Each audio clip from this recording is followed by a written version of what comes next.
দেশের প্রথমবার micro drama series হিসেবে আত্মপ্রকাশ করতে যাচ্ছে সিলভার সাদিয়া। সম্প্রতি সিনেমা ওয়ালার ফেসবুক পেজে মুক্তি পেয়েছে এই সিরিজটির ট্রেলার। পরিচালনা করেছেন মিরাজ হোসেন এবং এটি প্রযোজনা করেছেন মায়ের দোয়া স্টুডিওস। জানা গেছে এটি মূলত অ্যাডকম লিমিটেডের 360 ডিগ্রি ফুল সার্ভিস কন্টেস্ট ডিভেন্ট একটি প্রজেক্ট। এতে কেন্দ্রীয় চরিত্রে অভিনয় করেছেন সাদিয়া আয়মান, অ্যালেন শুভ্র, ফারজানা ছবি ও কামরুজ্জামান তপু। এছাড়া এটিতে বিশেষ চরিত্রে অভিনয় করেছেন জনপ্রিয় কন্টেন্ট ক্রিয়েটর রাফসান দাস ছোট ভাই।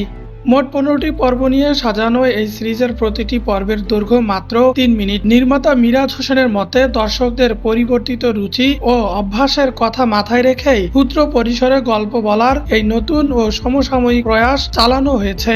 সিলভার সাদিয়ার গল্পে উঠে এসেছে নিম্ন মধ্যবিত্ত পরিবারের মাদ্রাসা পড়ুয়া এক তরুণীর জীবন, যার ভেতরে গোপনে বেড়ে উঠেছিল গেমিং এর প্রতি গভীর ভালোবাসা। মায়ের নীরব সমর্থনে সেই ইউটিউবে লাইভ স্ট্রিম শুরু করে এবং ধীরে ধীরে নিজের একটি দর্শক গোষ্ঠী তৈরি করে। কিন্তু সেই গোপন সত্য একসময় বাবার সামনে প্রকাশ পেলে বাধে বিপত্তি।